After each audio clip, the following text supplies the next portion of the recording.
আমেরিকার সবচেয়ে আধুনিক যুদ্ধবিমান F-35 ভেঙে পড়েছে।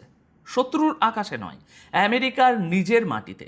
1 আগস্টের রাতে সামনে আসা ছবিগুলোতে দেখা যাচ্ছে $10 কোটি বেশি দামের ওই স্টেলথ ফাইটার আগুনের গোলা হয়ে জ্বলছে। আর ঠিক এই সময়েই ওয়াশিংটন থেকে ডোনাল্ড ট্রাম্প এমন একটা কথা বলে বসেছেন যা তিনি এতদিন কখনো বলেননি। প্রকাশ্যে ক্যামেরার সামনে ইরানের শক্তির প্রশংসা। আজকের আলোচনায় থাকছে 3টি গুরুত্বপূর্ণ বিষয়। আমেরিকার নিজের ঘাঁটির কাছে F-35-এর এই দুর্ঘটনা, ট্রাম্পের মুখে ইরানের প্রশংসা, আর প্রায় একই নিঃশ্বাসে সবচেয়ে বড় হামলার হুমকি, এবং হরমুজ প্রণালীতে ইরানের সেই তালা যা এখনো খোলেনি।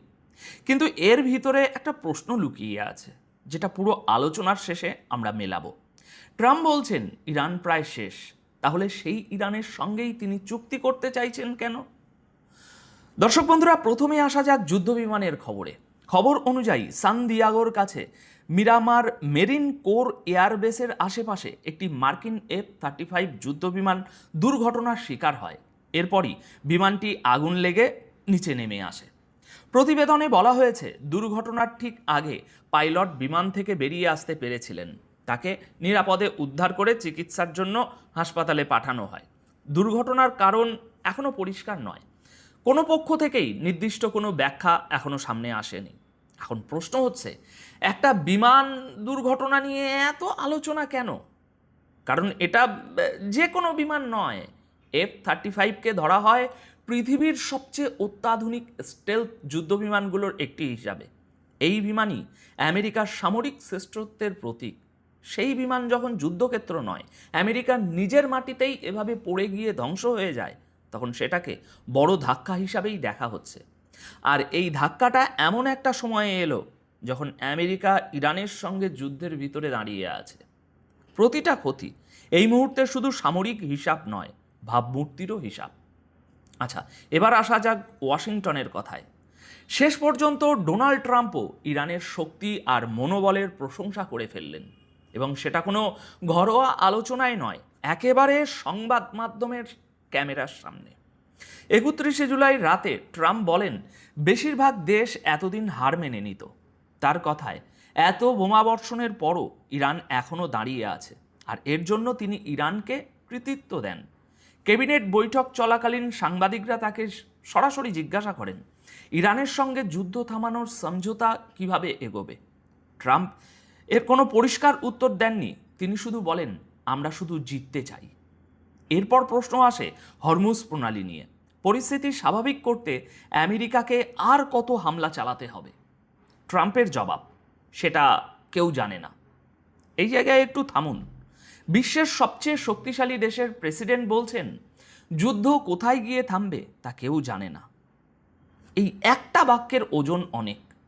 এরপরই তিনি ইরান নিয়ে সেই কথাটা বলেন, বেশিরভাগ লোক এতদিন হার মেনে নিত, কিন্তু ইরান তা করেনি, তাই তিনি ইরানকে এর কৃতিত্ব দেন। তারা খুব শক্তিশালী। আমেরিকা আর ইরানের মধ্যে এই পাল্টাপাল্টি হামলা কি সামনেও চলবে? ট্রাম্পের উত্তর ছিল কিছুটা তো চলবেই। তিনি আরও বলেন এখন আর কিছুই ঘটবে না এমন কথা বলাটা বোকামি হবে। প্রতিটি মুহূর্তে সতর্ক থাকতে হবে।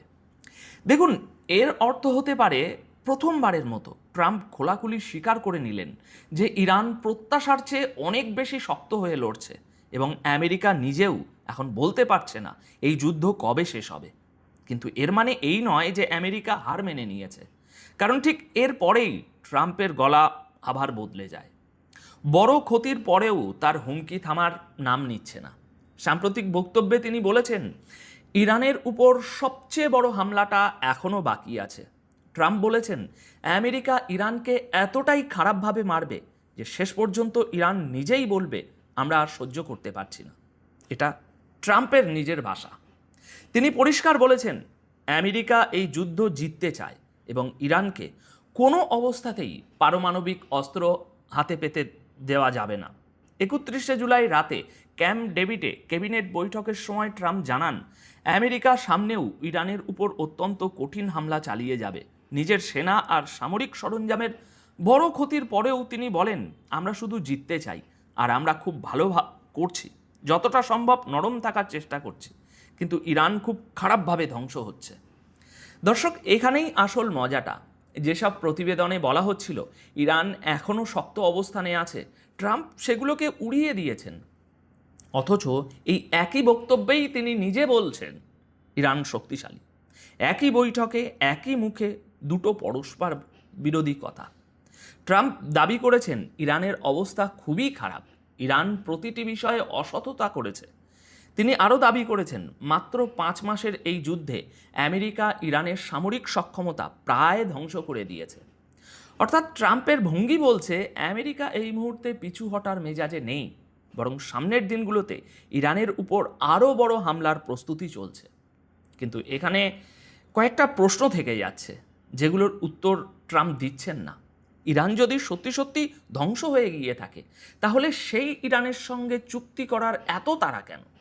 তাকে দখল করে নিলেই তো হয়।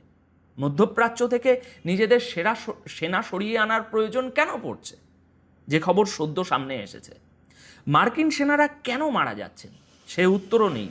হরমুজে একের পর এক জাহাজ কেন আগুনের গোলা হয়ে যাচ্ছে তারও উত্তর নেই। যুদ্ধে সব পক্ষেরই ক্ষতি হয়, এটাই বাস্তব।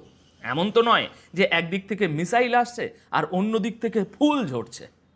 দুদিক থেকেই আঘাত যাচ্ছে, আর তার প্রভাবও দুদিকেই পড়ছে।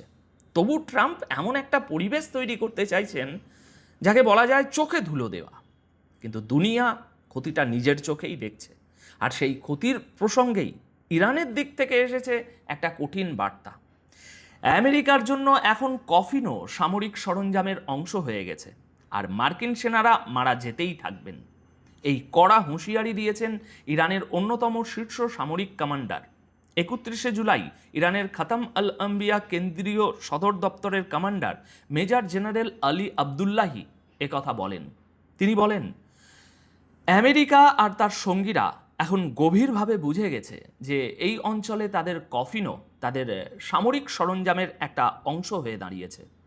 তার বক্তব্য অনুযায়ী ইরানের শহীদ নেতা আয়াতুল্লাহ আলী খামেনির সেই ঘোষণা এখন পুরোপুরি সত্য প্রমাণিত হচ্ছে। আঘাত করে পালিয়ে যাওয়ার যুগ শেষ, মারলে মরতেও হবে। মানে সহজ ভাষায় ইরান খোলাখুলি বলে দিচ্ছে, আমেরিকা যদি হামলা চালিয়ে যায় তাহলে প্রতিটি হামলার দাম তাকে নিজের সেনাদের লাশ দিয়ে মেটাতে হবে।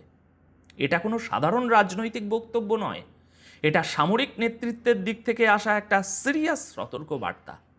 কারণ এর ভিতরে একটা কৌশলগত বার্তাও আছে। ইরান বোঝাতে চাইছে দূর থেকে হামলা চালিয়ে নিরাপদে ফিরে যাওয়ার সুবিধাটা এখন আর থাকছে না। আর ঠিক এই জায়গা থেকেই আজকের সব